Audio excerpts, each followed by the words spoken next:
multipurpose project in Arunachal Pradesh.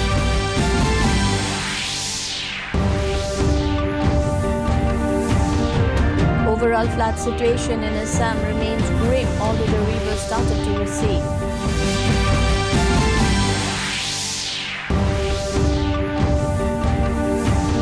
Assam Chief Minister lays stress on use of digital tools for ensuring transparency in governance.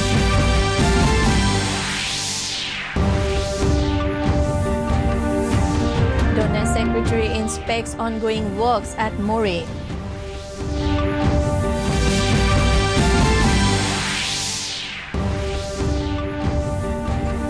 And star Indian sprinter Hima Das wins 4th gold in 15 days.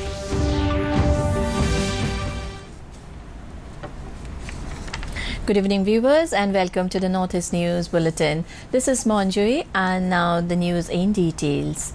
Union Cabinet has approved the doubling of a vital railway line connecting Guwahati with New Bongaigaon at a cost of 2,042 crore rupees. The project will be completed by 2022-23 and will be executed by the construction organization of the Northeast Frontier Railway.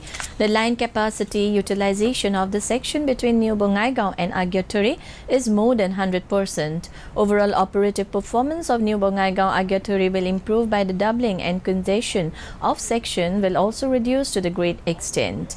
The proposed project will benefit mainly from the growing through traffic into the northeastern region and saving due to faster mobility through the proposed double line section. This project will also generate direct employment during construction for about 34.31 lakh man days. The alignment for the proposed doubling from New Bongaigaon to Agyaturi will traverse through Bongaigaon, Baksa, Borpeta, Nalbari and Kamrup districts of Assam. Union Cabinet also approved 1,600 crore rupees for Dibang multipurpose project in Arunachal Pradesh. Briefing media persons in New Delhi after the meeting, Information and Broadcasting Minister Prakash Javadekar said the project is envisaged as a storage-based hydroelectric project with flood moderation as the key objective. Cabinet chaired by Prime Minister Narendra Modi also approved a bill to scrap 58 redundant laws. The move is aimed at weeding out archaic and dead statutes which have lost their relevance. The overall flood situation in the state remained grim, though water level in River Brahmaputra and other tributaries started receding as the weather gradually cleared during last 2 days. The water level of different rivers at Dibrugarh, Nimatighat, Tejpur, Guwahati, Goalpara, Dhubri, Sibsagar, Karimganj are flowing slight below the danger level. The number of flood-hit people in the state has shot up to 57,51,938 in 4,626 villages under 114 revenue circles of 29 districts. Meanwhile, Assam government has intensified relief and rescue operation in vulnerable areas. 1,51,947 people are taking shelter in 427 relief camps set up by the government. 10 persons lost their lives due to flood during last 24 hours. Overall, 28 people died due to flood and 2 persons were killed during this season due to landslide. The NDRF and SDRF are working actively in rescue operation. As the rainfall have stopped since yesterday, there has been slight reduce in water level in West Morrigaon district of Assam. The roads which were submerged in the water are visible again. Talking to the people affected by flood, taking shelter in the relief camps said that this is the worst flood hitting Assam. In fact, it is only after 2004 flood have gripped their lives again this year. The Manasa Civil Hospital in Mayong and the Morrigaon district is also submerged, forcing the doctors and staff to conduct a makeshift OPD near the road to help the flood victims. Dr. Jubeda said that it will be more challenging after the flood water resides, as various diseases like Japanese encephalitis, malaria, typhoid will also follow. Manipur Chief Minister N. Biren Singh has expressed sadness at the loss of life, destruction of property and immense suffering caused to the people of Assam by the unprecedented flood. In the sidelines of the inauguration of horticulture newly constructed building, Chief Minister gave a message to the media persons that he sent to his Assam counterpart Sarbananda Sonowal. He further said, I, on behalf of the people of Manipur, express our deepest condolences to the people of Assam who were affected by the unprecedented natural calamity. Manipur prays for early receding of water and speedy rehabilitation works. We stand with the people of Assam in the challenging times. Assam and the people of Assam. Battered by massive erosion and forced to shift twice till now, the Seram village of Arunachal Pradesh, established in 1911, is under threat to be eroded once again as local authorities continue to wait for government funds. Seram village in Mebo subdivision in East Siang district of Arunachal Pradesh has 158 houses and just a little over 1,000 population, mostly from the Adi community. However, due to the onslaught of the mighty Siang River, the village today is facing threat to get eroded at any time. Mebo MLA Lombo Taeng, ADC Mebo Hage Lailang, along with a team of government officials, visited the erosion sites of the subdivision and took stock of the situation. While expressing concern over the situation, the MLA said that a proposal of 150 crores for taking up an anti-erosion project has been submitted to the state government, which had, however, announced a grant of 35 crores, which is yet to be released. Assam Chief Minister Sarbananda Sonowal said that the intended beneficiaries of all government schemes would only be served when there is more efficiency in government's management of public funds to facilitate robust growth of the economy while ensuring the well-being of citizens. For that purpose, adoption of public financial management system is just for judicious utilization of government's earnings and expenditures. Chief Minister was speaking today at the inaugural session of the workshop on public financial management system organized by National Institute of Rural Development and Panchayat Raj Northeast Regional Center at Assam Administrative Staff College. Delegates from other northeastern states and various parts of the country have been taking part in the workshop. Notably, PFMS is an online system being implemented by the Controller General of Accounts for fund management and online payments to implementing agencies as well as vendors and beneficiaries, and its primary objective is to ensure efficient fund flow and tracking for the schemes of Government of India. India's lunar mission Chandrayaan-2 will be launched on the 22nd of this month. The National Space Agency ISRO has announced that it will be launched on board the booster GSLV Mark III on Monday at 2:43 p.m. for the spaceport at Sriharikota.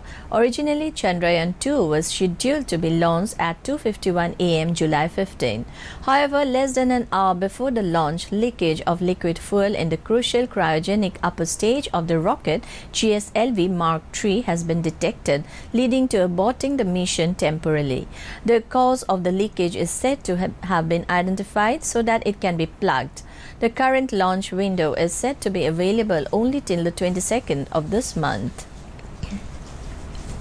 Manipur Chief Minister N. Biren Singh inaugurated the newly constructed building of Directorate of Horticulture and Soil Conservation at Sanjeng Thong, Imphal East District today.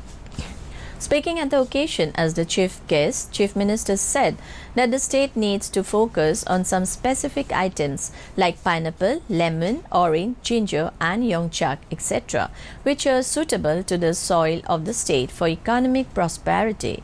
He informed that since 2015-16, Manipur Organic Mission Agency MOMA had been able to register 12,500 organic farmers covering 12,500 hectares in the state.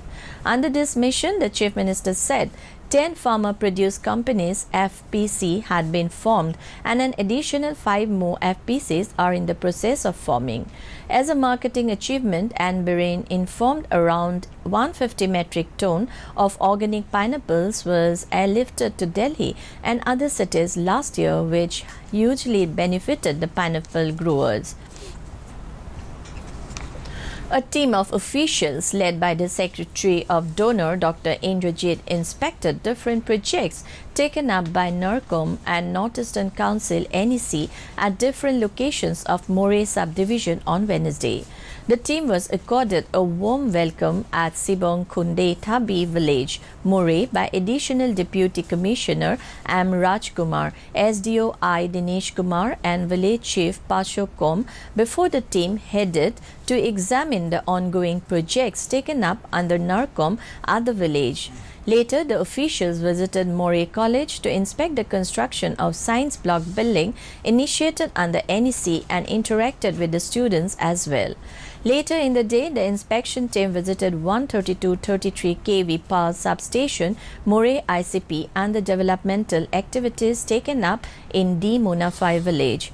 Economic Advisor of Doner, Mamta Shankar, Joint Secretary Doner Saurav, Commissioner Planning GOM Suman Singh and Director Planning GOM Dr. T.H. Munindra were present in the inspection tour among other officials. Star Indian sprinter Hima Das clinched her fourth goal in a fortnight as she won the 200-meter race with a creditable timing in the Tabor Athletics meet in Czech Republic yesterday. Hima won the race in 23.25 seconds, which had a mediocre field with most of the competitors representing clubs of Czech Republic. Hima's compatriot V.K. Vishmaya was second with a season of best 23.43 seconds. Manipur Education Minister T.H. Radheshyam under Samagra Shiksha distributed sports equipments to journal and district officials of Directorate of Education Manipur and the distribution ceremony held at Babupura on Wednesday. On the occasion, Education Minister T.H. Radheshyam highlighted about Samagra Shiksha mission and stated that the sports material should be properly utilized. He said that any school teacher, be it from private or government, can make use of the materials handed out. Students from both private and government institutions should enjoy the benefits, he said. P. Sarat Singh, one of the BJP MLAs who were demanding change of leadership in Manipur, said that the current impasse in Manipur is expected to resolve soon. Responding to queries of media persons on the sideline of reception program of Kwakta municipal councillors who have joined BJP recently, MLA P. Sarat said that it is purely an internal matter of BJP party and it can be resolved in few minutes by sitting all the 21 BJP MLAs together taking mutual decision on what will be the best for the government and the party. He continued saying that they did not believe in often used word dissident and said there was no question of descendant camp. K. Raju, Director of Health Department Manipur, said that the department has enough stock of Tamivir to counter the disease in the event of an outbreak of swine flu. Director of Health Directorate K. Raju on Wednesday, while confirming the reappearance of swine flu in the state, declared that an 18-year-old youth from Shetrigao, Imphal East district, has recently died from swine flu. The director, however, appealed to the people not to panic, said that it is seasonal influenza and that it is just information to make people aware and more conscious of the disease. That brings us to the end of this evening's bulletin. Thank you for tuning in. Namaskar.